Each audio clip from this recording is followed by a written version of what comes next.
പ്രിയപ്പെട്ടവരെ, അപ്പോൾ ഇന്ന് നമ്മൾ ചർച്ച ചെയ്യാൻ പോകുന്നത് മലയാള സാഹിത്യം എന്ന പേപ്പറിലെ ബ്ലോക്ക് 2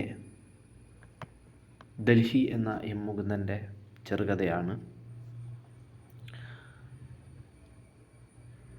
ഡൽഹി എന്ന് പറയുന്ന പേര് കേൾക്കുമ്പോൾ തന്നെ ഏത് പശ്ചാത്തലമാണ് ഇത് എന്നുള്ളതിനെക്കുറിച്ചുള്ളൊരു ധാരണ നമുക്ക് കിട്ടുന്നുണ്ട്.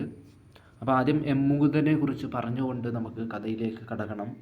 അതിനു മുമ്പ് ഈ ഒരു ഡൽഹി എന്ന കഥ അത് പഠിക്കുന്നതിലൂടെ നമ്മൾ ആർജിച്ചെടുക്കേണ്ട ചില കാര്യങ്ങൾ, ഈ കഥ പഠിക്കുന്നതിന് ഉദ്ദേശം എന്തെന്നുള്ളത്, ഒന്ന്, ചെറുകഥയുടെ ആധുനിക ഘട്ടത്തിൻ്റെ ഈ പ്രത്യേകതകൾ അറിയുന്നു. അത് നമ്മൾ പലപ്പോഴും പല ക്ലാസ്സുകളിലായിട്ട് ചർച്ച ചെയ്ത കാര്യം തന്നെയാണ്. 2, സമകാലീന സാഹിത്യ പ്രവണതകളെയെല്ലാം പരീക്ഷണാത്മകമായി തൻ്റെ സാഹിത്യകൃതികളിൽ എം മുകുന്ദൻ അവതരിപ്പിക്കാറുണ്ട്. ആ ഒരു പ്രവണതകളെ തിരിച്ചറിയുന്നു എന്നുള്ളതാണ്. 3, സമകാലിക സാമൂഹിക പ്രശ്നങ്ങളെ നിശ്ചിതമായി വിമർശിക്കുന്ന ഒരു കഥയായിട്ട് ഡൽഹി 1981 നമുക്ക് വിലയിരുത്തേണ്ടതുണ്ട്, അങ്ങനെ മനസ്സിലാക്കേണ്ടതുണ്ട് എന്നുള്ളതാണ്. 4, 30 വർഷം മുമ്പ് നടന്ന ഒരു സംഭവത്തെയാണ് മുകുന്ദൻ ഈ കഥയിൽ അവതരിപ്പിച്ചിരിക്കുന്നത്. ആ ഒരു സവിശേഷത കൂടി നമ്മൾ മനസ്സിലാക്കുന്നു. 5, പ്രതികരണശേഷിയില്ലാത്ത മനുഷ്യരെയും ഭരണാധികാരികളെയും പരിഹസിക്കുന്ന രീതിയിൽ എഴുതിയ ഈ കഥ നിരവധി വിവാദങ്ങൾ സൃഷ്ടിച്ചതാണെന്ന് മനസ്സിലാക്കുന്നു. 6, എം മുകുന്ദൻ്റെ ക്രാന്തദർശിത്വം ഈ കഥയിലൂടെ തിരിച്ചറിയുന്നു, മനസ്സിലാക്കുന്നു. അതെന്താണ് ഈ ക്രാന്തദർശിത്വം? കാലങ്ങൾക്ക് മുമ്പേ എഴുത്തുകാരന് കാണാൻ പറ്റുന്ന, ഇനി വരും കാലങ്ങളിൽ ഇങ്ങനെ സംഭവിക്കാം എന്ന് കാണാൻ പറ്റുന്നതിനെയൊക്കെയാണ് ക്രാന്തദർശിത്വം എന്ന് പറയുന്നത്. അപ്പോൾ എഴുത്തുകാരൻ്റെ, എം മുകുന്ദൻ്റെ ക്രാന്തദർശിത്വം നമുക്ക് ഈ കഥയിലൂടെ തിരിച്ചറിയേണ്ടതായിട്ടും കൂടി ഉണ്ട്. അപ്പോൾ എം മുകുന്ദനെ കുറിച്ച് പറയുകയാണ്. കേരളത്തിലെ ഫ്രഞ്ച് അധീന പ്രദേശമായിരുന്ന മയ്യഴിയിൽ 1942 സെപ്റ്റംബർ 10 അദ്ദേഹം ജനിച്ചു. തൻ്റെ ആദ്യ സാഹിത്യ സൃഷ്ടിയായ ചെറുകഥ 1961 പ്രസിദ്ധീകരിക്കപ്പെട്ടു. പിന്നീട് മുകുന്ദൻ ധാരാളം നോവലുകളും ചെറുകഥകളും എഴുതി. ഉദ്യോഗത്തിൻ്റെ ഭാഗമായി മുകുന്ദൻ്റെ ജീവിതം പിൽക്കാലത്ത് ഡൽഹിയിലേക്ക് പറിച്ചു നടപ്പെട്ടു. ഡൽഹി ജീവിതവും മുകുന്ദൻ്റെ തൂലികയിൽ സാഹിത്യ സൃഷ്ടികളായി. മുകുന്ദൻ്റെ സൃഷ്ടികളിൽ ഉടനീളം ഫ്രഞ്ച് അധിനിവേശ സ്മരണകളും മയ്യഴി പുഴയുടെ തീരങ്ങളിലെ തുടിപ്പുകളും കാണാം. ഈ ഒരു കാരണം മൂലം അദ്ദേഹം മയ്യഴിയുടെ കഥാകാരൻ എന്ന അപരനാമത്തിൽ അറിയപ്പെടുന്നു. അപ്പോൾ ഇദ്ദേഹത്തിൻ്റെ ഈ ചരിത്രം ഇത്തരത്തിൽ പറഞ്ഞു വന്നത് എന്തിനാണെന്ന് വെച്ചാൽ, അദ്ദേഹം ഡൽഹിയിൽ ജോലി എടുക്കുന്നുണ്ട്, അതുമായി ബന്ധപ്പെട്ട് ഡൽഹി ജീവിതം അനുഭവിക്കുന്നുണ്ട്. അങ്ങനെയാണ് അദ്ദേഹത്തിൻ്റെ കഥകളിൽ ആ ഡൽഹിയൊക്കെ കടന്നു വരുന്നത്. മാത്രമല്ല തൻ്റെ നാടിൻ്റെ, മയ്യഴിയുടെ പുഴയുടെ തുടിപ്പൊക്കെ കാണാം. അതുകൊണ്ട് തന്നെ അദ്ദേഹത്തിന് കൃതികൾ ഇതൊക്കെ കടന്നു വരുന്നതുകൊണ്ട് തന്നെ മയ്യഴിയുടെ കഥാകാരൻ എന്നും കൂടി പറയുന്നുണ്ട്. അങ്ങനെയുള്ളൊരു അപരനാമത്തിലും അദ്ദേഹം അറിയപ്പെടുന്നുണ്ട് എന്നുള്ളതും കൂടി മനസ്സിലാക്കുക. എഴുത്തച്ഛൻ പുരസ്കാരം, കേരള സാഹിത്യ അക്കാദമി പുരസ്കാരം, കേന്ദ്ര സാഹിത്യ അക്കാദമി പുരസ്കാരം, വയലാർ പുരസ്കാരം, MP പോൾ പുരസ്കാരം, മുട്ടത്തുവർക്കി പുരസ്കാരം, NV പുരസ്കാരം, ഇങ്ങനെ നിരവധി പുരസ്കാരങ്ങൾ ഇദ്ദേഹം കരസ്ഥമാക്കിയിട്ടുണ്ട്. ഈ ചെറുകഥയുടെ ആധുനിക ഘട്ടത്തിലെ എല്ലാ പ്രവണതകളും മുകുന്ദൻ്റെ കഥകളിൽ നമുക്ക് ദർശിക്കാൻ വേണ്ടി പറ്റും. ആധുനികത, വ്യക്തിയിൽ അധിഷ്ഠിതമായ അസ്തിത്വ ബോധം എന്താണെന്നൊക്കെ പറഞ്ഞു തരുന്ന ആധുനിക ഘട്ടത്തിലെ ആ കഥകളെ, അതിൻ്റെ പ്രവണതകൾ മുകുന്ദൻ്റെ കഥയിൽ നമുക്ക് കാണാം. എല്ലാ ട്രെൻഡുകളും പരീക്ഷിച്ച് വിജയിച്ച ആളാണ് എം മുകുന്ദൻ. ഇന്നും ജീവിച്ചിരിക്കുന്ന ആളാണ്. ഏതൊക്കെയാണ് അദ്ദേഹം പരീക്ഷിച്ചത്? പരിസ്ഥിതി, ദളിത്, ഫെമിനിസം, മാധ്യമ കേന്ദ്രീകൃത രചന, പ്രവാസം, സൈബർ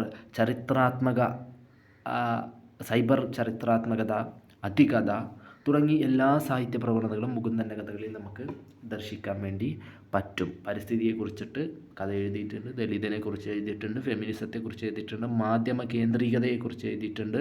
അത്തരത്തിൽ നൃത്തം എന്നുള്ള ഇദ്ദേഹത്തിൻ്റെ ഒരു നോവൽ, അത് പ്രധാനപ്പെട്ടതാണ്. പ്രവാസത്തെക്കുറിച്ച് എഴുതിയിട്ടുണ്ട്, സൈബർ ചരിത്രാത്മകതയെക്കുറിച്ച് എഴുതിയിട്ടുണ്ട്. അതികഥയെക്കുറിച്ചിട്ടൊക്കെ ഇദ്ദേഹം അത്തരത്തിലുള്ള പ്രവണതകളെയൊക്കെ ഇദ്ദേഹം കഥകളിൽ കൊണ്ടുവന്നിട്ടുണ്ട് എന്നുള്ളത് നമുക്ക് ഇദ്ദേഹത്തെക്കുറിച്ച് പഠിക്കുമ്പോൾ മനസ്സിലാക്കേണ്ട കാര്യമാണ്. അപ്പോൾ ഇദ്ദേഹത്തിൻ്റെ പ്രധാനപ്പെട്ട നോവലുകളാണ് മയ്യഴിപ്പുഴയുടെ തീരങ്ങളിൽ, ദൈവത്തിൻ്റെ വികൃതികൾ, ആവിലയിലെ സൂര്യോദയം, ഡൽഹി, ഹരിദ്വാറിൽ മണിമുഴങ്ങുന്നു, ഒരു ദളിത് യുവതിയുടെ കഥനകഥ, കേശവൻ്റെ വിലാപങ്ങൾ, നൃത്തം, പ്രവാസം, കുട നന്നാക്കുന്ന ചോയി എന്നിങ്ങനെയുള്ള നോവലുകൾ. ഇനി ചെറുകഥ: വീട്, നദിയും തോണിയും, വേശ്യകളെ നിങ്ങൾക്കൊരമ്പലം, 5.5 വയസ്സുള്ള കുട്ടി, ഹൃദയവതിയായ ഒരു പെൺകുട്ടി, തട്ടാത്തി പെണ്ണിൻ്റെ കല്യാണം, തേവിടിശ്ശിക്കിളി, കള്ളനും പോലീസും, കണ്ണാടിയുടെ കാഴ്ച, മുകുന്ദൻ്റെ കഥകൾ, മുണ്ഡനം ചെയ്യപ്പെട്ട ജീവിതം, നഗരവും സ്ത്രീയും, ഓട്ടോറിക്ഷക്കാരൻ്റെ ഭാര്യ. ചെറുകഥ ഒന്നും കൂടി വായിക്കുകയാണ്, എക്സാമിന് ചിലപ്പോൾ ചോദിച്ചേക്കാം. വീട്, നദിയും തോണിയും, വേശ്യകളെ നിങ്ങൾക്കൊരമ്പലം, 5.5 വയസ്സുള്ള കുട്ടി, ഹൃദയവതിയായ ഒരു പെൺകുട്ടി, തട്ടാത്തി പെണ്ണിൻ്റെ കല്യാണം, തേവിടിശ്ശിക്കിളി, കള്ളനും പോലീസും, കണ്ണാടിയുടെ കാഴ്ച, മുകുന്ദൻ്റെ കഥകൾ, മുണ്ഡനം ചെയ്യപ്പെട്ട ജീവിതം, നഗരവും സ്ത്രീയും, ഓട്ടോറിക്ഷക്കാരൻ്റെ ഭാര്യ തുടങ്ങിയവയാണ് അദ്ദേഹത്തിൻ്റെ പ്രധാനപ്പെട്ട ചെറുകഥ എന്നുള്ളതും കൂടി മനസ്സിലാക്കി വെക്കുക, ഓർത്തു വെക്കുക. ഇനി കഥയിലേക്ക് വരുമ്പോൾ നമ്മുടെ ഡൽഹി 1981 എന്ന് പറയുന്ന കഥ, ഇദ്ദേഹം 1980കളിൽ ഡൽഹിയിൽ നടന്ന ഒരു സംഭവത്തെ ആ കാലയളവിൽ തന്നെ ചെറുകഥയായിട്ട് അവതരിപ്പിക്കും. അതായത് അദ്ദേഹം ഒരു സംഭവം കണ്ടു, ആ സംഭവത്തിന് കുറച്ചും കൂടി ഒന്ന് വികസിപ്പിച്ച് മോടിപ്പിച്ച് ഒരു ചെറുകഥ എഴുതുന്നു. അതാണ് ഈ ഡൽഹി 1981 എന്ന് പറയുന്ന കഥ. അതായത് വർഷങ്ങൾക്ക് ശേഷം അത് എഴുതി കഴിഞ്ഞ് ഇതേ സംഭവം തന്നെ എന്തായി, ഡൽഹിയിൽ ആവർത്തിക്കപ്പെട്ടു. കൂട്ടമാനഭംഗത്തിനിരയായി നിർഭയ എന്ന പെൺകുട്ടി മരണപ്പെട്ടു. നമ്മൾ അത് കണ്ടിട്ടുണ്ടാവാം, ന്യൂസുകളിലൊക്കെ നിർഭയയെക്കുറിച്ച് കേട്ടിട്ടുണ്ടാവാം. അപ്പോൾ ഈ സംഭവം പിന്നീട് 30 കൊല്ലങ്ങൾക്ക് ശേഷം ആവർത്തിക്കുകയാണ് ചെയ്യുന്നത്. ഈ സംഭവം മുൻകൂട്ടി കണ്ടതുപോലെയാണ് മുകുന്ദൻ ഡൽഹി 1981 എന്ന ഈ കഥ എഴുതിയിരിക്കുന്നത്. അതായത് ഒരു കഥാകാരൻ്റെ കാന്ത്രദർശിത്വം തന്നെയാണ് നമുക്ക് കാണാൻ വേണ്ടി പറ്റുന്നത്. ഡൽഹിയിൽ ഔദ്യോഗിക ജീവിതം നയിച്ചിരുന്ന കഥാകൃത്ത് നേരിട്ട് കണ്ട ഒരു സംഭവത്തെയാണ് കഥയാക്കിയത്. മുകുന്ദൻ്റെ ക്രാന്തദർശിത്വത്തിന് ഉദാഹരണമായിട്ട് നമുക്ക് ഈ കഥ കാട്ടാം. ഇന്നും ഈ കഥ പ്രസക്തി അർഹിക്കുന്ന ഒന്നാണ്. കാരണം ജിഷയുടെ മരണം, സൗമ്യാവധം, വാളയാർ പെൺകുട്ടികളുടെ മരണം, ഇവിടെയൊക്കെ ഇരകൾക്ക് ശരിയായ നീതി കിട്ടിയോ എന്ന ചോദ്യം നിലനിൽക്കെ ഈ കഥ ഇന്നും ചർച്ച ചെയ്യേണ്ടതാണ് എന്നുള്ളതാണ് പ്രധാനപ്പെട്ട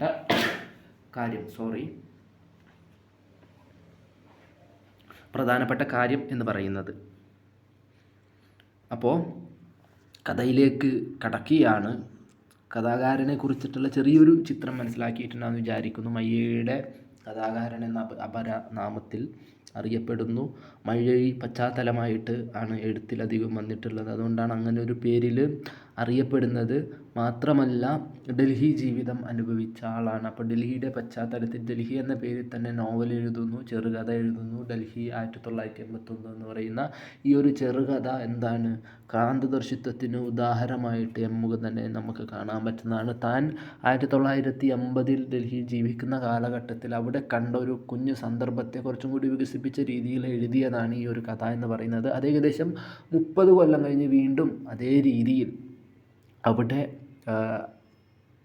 അരങ്ങേറി അല്ലെങ്കിൽ നടന്നു എന്നുള്ളത് ശ്രദ്ധേയമായ ഒന്നാണ്. അതുകൊണ്ട് തന്നെ എഴുത്ത് എന്നുള്ളത് ഇത്തരത്തിലുള്ള ഒന്നായിട്ട് ഒരു കാന്തദർശിത്വത്തിൻ്റെ ഉദാഹരണമായിട്ട് മാറുന്നു. മുകുന്ദനെയും നമുക്ക് അത്തരത്തിൽ കാണാൻ പറ്റുന്നതാണ്. ഓക്കെ, അപ്പോൾ ഈ കഥയിലേക്ക് വരുമ്പോൾ പ്രധാനമായിട്ട് 4 കഥാപാത്രമാണ് പ്രധാനമായിട്ട് വരുന്നത്. ഒന്ന് രജീന്ദ്രൻ പാണ്ഡെ, പേരൊക്കെ ഡൽഹിയിലെ പേരാണ്. ഡൽഹി പശ്ചാത്തലമായി വരുന്ന കഥയാണെന്ന് നമ്മൾ പറഞ്ഞു. അപ്പോൾ രജീന്ദ്ര പാണ്ഡെ, കിഷോർ ലാൽ, രണ്ടുപേരാണ് രജീന്ദ്ര പാണ്ഡെ, കിഷോർ ലാൽ. ഇവർ ഫ്രണ്ട്സാണ്. മറ്റു രണ്ട് ഫ്രണ്ട്സാണ് നാനക് ചന്ദും രഘുവീറും. ഇവരും ഫ്രണ്ട്സാണ്, പക്ഷേ ആ ഒരു ഡൽഹി പട്ടണത്തിലെ പ്രധാനപ്പെട്ട ഗുണ്ടകളും കൂടിയാണ്. അപ്പോൾ രജീന്ദർ പാണ്ഡെ, കിഷോർ ലാൽ രണ്ടുപേര്, നാനക് ചന്ദും രഘുവീറും വീണ്ടും രണ്ടുപേരും. പിന്നെ ഒരു ദമ്പതികളും കുഞ്ഞും കൂടി ഈ കഥയിൽ കടന്നു വരുന്നുണ്ട്. കഥ വളരെ സിമ്പിളായിട്ടുള്ള കുഞ്ഞു കഥയാണ്. പക്ഷേ കഥ മുന്നോട്ട് വെക്കുമ്പോൾ ആശയതലം എന്ന് പറയുന്നത് വലിയതാണ്, ബൃഹത്താണ് എന്നുള്ളതാണ് ഈ കഥയിലെ ഏറ്റവും വലിയ പ്രത്യേകത എന്ന് പറയുന്നത്. അപ്പോൾ രജീന്ദർ പാണ്ഡെ, കിഷോർ ലാൽ ഒരു റൂമിൽ ഇരിക്കുന്ന സമയത്ത് ഡൽഹിയുടെ തെരുവോരത്തുള്ള റൂമിൽ നിൽക്കുന്ന സമയത്ത് അവർ കാണുന്ന കാഴ്ച അത് കഥയായിട്ട് അവതരിപ്പിക്കുകയാണ് ചെയ്യുന്നത്. രജീന്ദർ പാണ്ഡെയും കിഷോർ ലാലും കാണുന്ന, തൻ്റെ മുറിയിൽ ഇരുന്നു കൊണ്ട് കാണുന്ന സംഭവം, നാനക് ചന്ദും രഘുവീറും ദമ്പതികളെയും കുഞ്ഞുങ്ങളെയും ആക്രമിക്കുന്ന സംഭവം ആര് കാണുന്നു? രജീന്ദർ പാണ്ഡെയും കിഷോർ ലാലും കാണുന്നു. രജീന്ദർ പാണ്ഡെയാണ് ഇത് കാണുന്നത്. ആ രജീന്ദർ പാണ്ഡെ കിഷോർ ലാലിനെ അതിലേക്ക് കാണാൻ വിട്ടുപിടിക്കുന്നു. അങ്ങനെയുള്ള സംഭവങ്ങളൊക്കെയാണ് ഇതിനകത്ത് വരുന്നത്. അപ്പോൾ ഇത് ഇങ്ങനെ വരുന്നതുകൊണ്ട് തന്നെ ഇതാണ് സംഭവം, ഇതാണ്. അപ്പോൾ ഇതിലൂടെ എഴുത്തുകാരൻ എന്താണ് നമ്മളോട് പറയുന്നത് എന്നുള്ളതും കൂടി പ്രധാനപ്പെട്ട കാര്യമാണ്. ഞാൻ കഥയിലേക്ക് നേരിട്ട് കിടക്കുകയാണ്. രാജീന്ദർ പാണ്ഡെ തൻ്റെ മുറിയുടെ ജനാലയിലൂടെ കണ്ട കാഴ്ച കൂട്ടുകാരനായി കിഷോർ ലാലിനോട് പങ്കുവയ്ക്കുന്ന രീതിയിലാണ് ഡൽഹി 1981 എന്ന കഥ ആരംഭിക്കുന്നത്. അവരുടെ മുന്നിൽ പരന്നു കിടക്കുന്ന മൈതാനത്തിലൂടെ ഒരു കുഞ്ഞുമായി ചെറുപ്പക്കാരായ ദമ്പതിമാർ നടന്നു വരുന്നു. ദില്ലിയിലെ കുപ്രസിദ്ധരായ തെമ്മാടികളായ നാനക് ചന്ദും രഘുവീറും മൈതാനത്തിൻ്റെ മറുഭാഗത്ത് ഇരിക്കുകയായിരുന്നു. ദമ്പതിമാർ അടുത്തു വന്നപ്പോൾ തെമ്മാടികൾ വഴി തടഞ്ഞു. ദമ്പതിമാർ ഒഴിഞ്ഞു പോകാൻ ശ്രമിച്ചെങ്കിലും നാനക് ചന്ദും രഘുവീറും അവരെ കയ്യേറ്റം ചെയ്യാൻ ശ്രമിച്ചു. ഭർത്താവ് കുഞ്ഞിനെ ഭാര്യയെ ഏൽപ്പിച്ചിട്ട് പ്രതിരോധിക്കുന്നു. അതിനിടയിൽ അവിടെ എത്തിയ മറ്റൊരാളിനോട് ഭാര്യ സഹായം അഭ്യർത്ഥിച്ചു. എന്നാൽ തെമ്മാടികൾ അയാളെ ഭയപ്പെടുത്തി ഓടിച്ചു. കാഴ്ചക്കാരായ രജീന്ദർ പാണ്ഡെയും കിഷോർ ലാലും ഇത് കണ്ട് രസിക്കുന്നു. അവർ നാനക് ചന്ദിനെയും രഘുവീറിനെയും പ്രശംസിക്കുന്നു. മൈതാനത്ത് സംഘർഷം മുറുകി തെമ്മാടികളായ അവർ ചെറുപ്പക്കാരെ ഉപദ്രവിക്കുന്നു. കരയുന്ന കുഞ്ഞിൻ്റെ വായിൽ അവർ തൂവാല തിരുകിക്കയറ്റുന്നു. യുവതിയെ മൈതാനത്തിൻ്റെ ഒരു ഭാഗത്തുള്ള ഖബറിൽ കൊണ്ടുപോയി ഇരുവരും ക്രൂരമായി ബലാത്സംഗം ചെയ്തു. അവർ നിരപരാധികളായ ആ ദമ്പതിമാരെ ക്രൂരമായി പീഡിപ്പിച്ച് കൊന്നു. എന്നാൽ ഗുണ്ടകളെക്കാൾ ഇത് കണ്ട് ആനന്ദിച്ചത് പാണ്ഡെയും കൂട്ടുകാരനുമായിരുന്നു. ആ ദുഷ്ടത്തരത്തിനെതിരെ ശബ്ദിക്കാൻ ആ മഹാനഗരത്തിൽ ആരും മുന്നോട്ട് വന്നില്ല. ഭരണാധികാരികൾ ഖബറിനുള്ളിലെ ശവങ്ങൾ പോലെ നിദ്ര കൊള്ളുന്നു. ഖബറിനുള്ളിലിരുന്ന പ്രാവുകളുടെ കൂട്ടത്തിൽ നിന്നും ഒരു ചെറു പ്രാവ് പറന്നു ചെന്ന് നാനക് ചന്ദിൻ്റെ തലയിൽ ഒരു കൊത്തുകൊടുത്തു. ഇങ്ങനെ പറഞ്ഞുകൊണ്ടാണ് മുകുന്ദൻ ഈ കഥ അവസാനിപ്പിക്കുന്നത്. ഇത്രയുള്ളൂ കഥ എന്ന് പറയുന്നത്, സിമ്പിളായിട്ട് പറയുകയാണെങ്കിൽ. പക്ഷെ കഥ മുന്നോട്ട് വെക്കുന്ന ആശയതലമുണ്ട്. ഇതിനകത്ത് ശവപ്പറമ്പിലാണ് പീഡിപ്പിക്കുന്നത്. അപ്പോൾ അവിടെ ശവങ്ങളുണ്ട്. അതേപോലെ തന്നെ അധികാരവർഗങ്ങൾ ഉറങ്ങിക്കിടക്കുന്ന ഒരു ചിത്രം നമുക്ക് കാണാം. പല നിലയിലും ഈ കഥ നമുക്ക് വായിച്ചെടുക്കാൻ വേണ്ടി പറ്റുന്നുണ്ട്. അതായത് സഹാനുഭൂതി ഉറങ്ങുന്ന ശവകുടീരങ്ങൾ. അപ്പോൾ രണ്ട് യുവാക്കളും അവളെ കല്ലറയുടെ അടുത്തേക്ക് വലിച്ചിഴക്കാൻ തുടങ്ങി. തകർന്ന മക്ബറിയുടെ ചുമരിലെ പ്രാവുകൾ അസ്വസ്ഥതയോടെ ആ രംഗം വീക്ഷിച്ചു കൊണ്ടിരുന്നു. ഇങ്ങനെയാണ് ഡയലോഗ്. അരേ യാർ, അവർ അവളെ ബലാത്സംഗം ചെയ്യാൻ പോകുന്നു, കിഷോർലാൽ പറഞ്ഞു. ഒരു ഈസ്റ്റ്മെൻ സിനിമാസ്കോപ്പ് സിനിമയാണെന്ന മട്ടിൽ അയാൾ അവിടെ നിൽക്കുന്നു. പ്രാവുകൾ ശബ്ദമുയർത്തുന്നു, എന്നാൽ മനുഷ്യർ നിശബ്ദരാണ്. എം. മുകുന്ദൻ്റെ ഡൽഹി 1981 അവരുടെ കൺമുമ്പിൽ നടക്കുന്ന അക്രമ പ്രവർത്തനങ്ങളോടുള്ള കാഴ്ചക്കാരുടെ നിന്ദ്യമായ മനോഭാവത്തിൻ്റെ ശക്തമായ രാഷ്ട്രീയ വ്യാഖ്യാനമാണ്. മലയാള സാഹിത്യത്തിലെ ആധുനികതയുടെ തുടക്കക്കാരിൽ ഒരാളായ മുകുന്ദൻ ഒരു പാരമ്പര്യേതര ആഖ്യാനത്തിൻ്റെ രൂപത്തിൽ കഥയെ രൂപപ്പെടുത്തിയിരിക്കുന്നു. PC ഹാരിസ് മലയാളത്തിൽ നിന്ന് ഇംഗ്ലീഷിലേക്ക് ഈ കഥ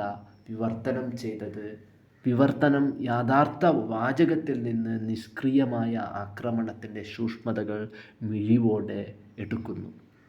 ഡൽഹിയുടെ വികസിച്ചുകൊണ്ടിരിക്കുന്ന നഗരദൃശ്യം പശ്ചാത്തലമാക്കി നഗരജീവിതത്തിലൂടെ കൈവരിച്ച ഗുണനിലവാരം, ആക്രമത്തോടുള്ള അസ്വസ്ഥതയുടെ അഭാവത്തെക്കുറിച്ചാണ് കഥ പറയുന്നത്. ഈ പ്രത്യേക വാചകം ഞാൻ ഏറ്റെടുക്കാനുള്ള കാരണം തീർച്ചയായും വിഷയത്തിൻ്റെ സാർവത്രികതയാണ്. കാണികൾ അവതരിപ്പിക്കുന്ന ഭാഗത്തിന് അർഹമായ പ്രാധാന്യം നൽകുന്ന ചില കഥകൾ മാത്രമേയുള്ളൂ.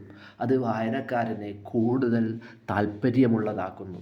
എൻ്റെ മാതൃഭാഷയായ മലയാളത്തിൽ എഴുതിയ ഈ കഥ സാഹിത്യപ്രേമികൾക്കിടയിൽ വലിയ ശ്രദ്ധ നേടിയിരിക്കുന്നു. എൻ്റെ അഭിപ്രായത്തിൽ കഥാപാത്രങ്ങളുടെ ചിന്തകളിൽ കൂടുതൽ വ്യക്തത ഉള്ളതിനാൽ കഥ യഥാർത്ഥത്തിൽ നഗരജീവിതത്തിലൂടെ നേടിയത് ഇംഗ്ലീഷ് വിവർത്തനത്തിൽ നിന്ന് നേടുന്നു എന്നുള്ള ഒരു ഇതും കൂടി അതിനകത്ത് ഉണ്ട്.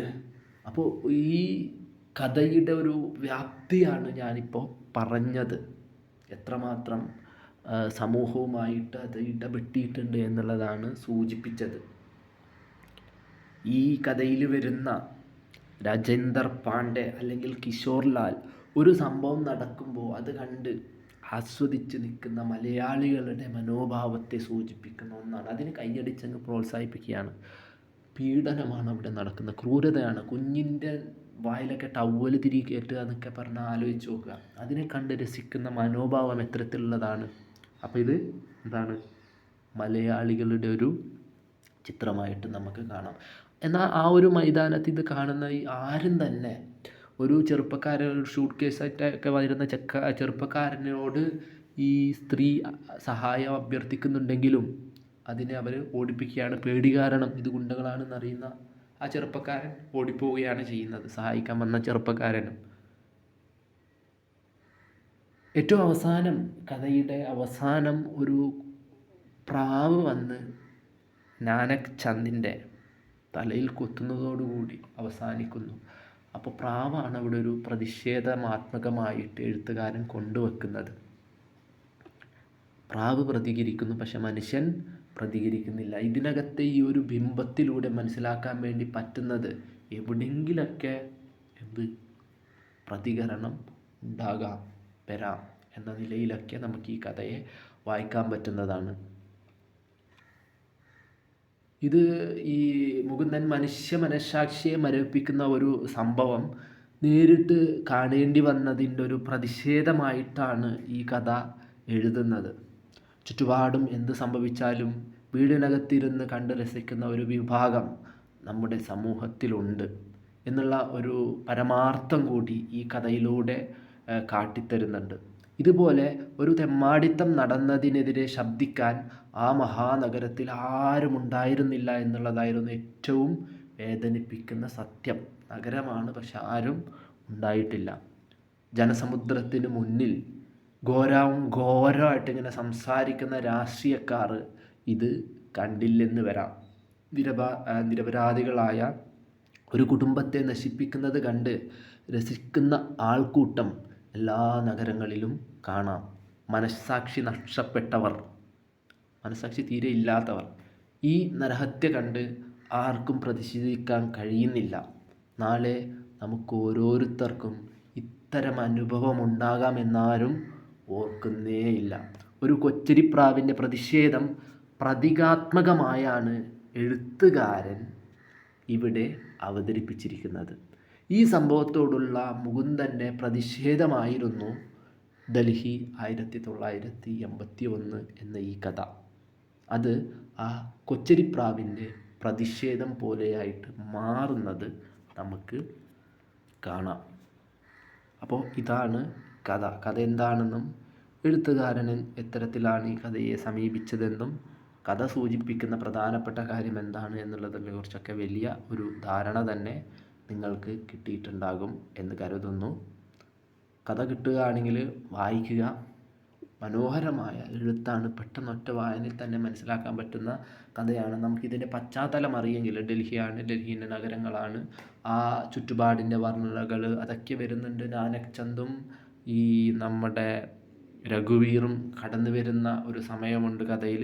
രജീന്ദർ പാണ്ഡെ, കിഷോർ ലാലും അതുവരെ തങ്ങളുടെ റൂമിൽ നിൽക്കുന്ന ഒരു റേഡിയോ ഒക്കെ ശരിയാക്കുന്ന നിലയിൽ അങ്ങനെയുള്ള പ്രവർത്തനങ്ങളൊക്കെ ഒരു സിനിമ കാണുന്ന പ്രതീതി ഉളവാക്കുന്ന രീതിയിലാണ് കഥയുടെ പോക്ക്. പക്ഷെ നമുക്ക് ഈ ഒരു പശ്ചാത്തലം ഇനിയിപ്പോൾ ഇത് കേട്ടതിന് ശേഷം നിങ്ങൾ ആ കഥ വായിക്കുകയാണെങ്കിൽ പെട്ടെന്ന് മനസ്സിലാവും. അല്ലാതെ നേരിട്ട് ഈ കഥയിലേക്ക് വരുമ്പോൾ ആദ്യം ഒന്നും മനസ്സിലാവണമെന്നില്ല. ഒരു രണ്ടാം വായന ചിലപ്പോൾ വേണ്ടി വന്നേക്കാം. പക്ഷേ ഇനി വായിക്കുകയാണെങ്കിൽ നിങ്ങൾക്ക് കഥ തീർച്ചയായിട്ടും മനസ്സിലാകും. അതുകൊണ്ട് കഥ കിട്ടുകയാണെങ്കിൽ കഥ തന്നെ നേരിട്ട് വായിക്കുക. അപ്പോൾ അടുത്ത ക്ലാസ്സിൽ വീണ്ടും കാണാം.